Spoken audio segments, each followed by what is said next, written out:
Present by Mahesh के video. एक बार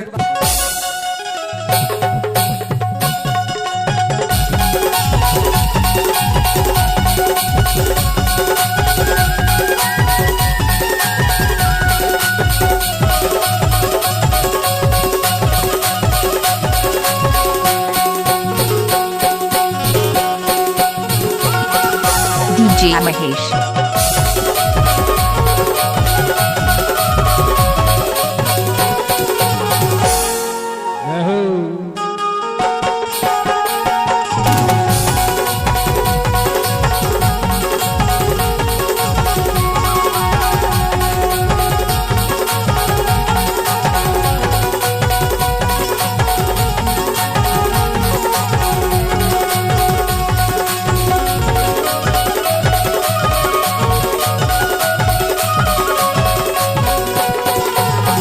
DJ Mahesh.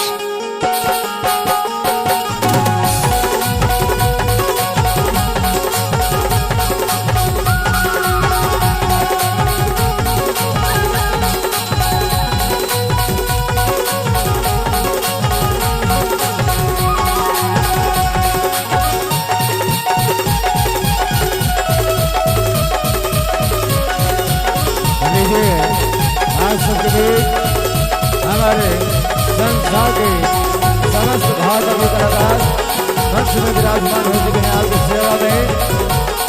और साथ ही यहाँ पे हम छत्तीसगढ़ी गीत फिल्म की गौसभा 30 करोड़ के देवी देवताओं का आह्वान करेंगे। डीजे महेश। आवाहन 35 करोड़ के देवी देवता का।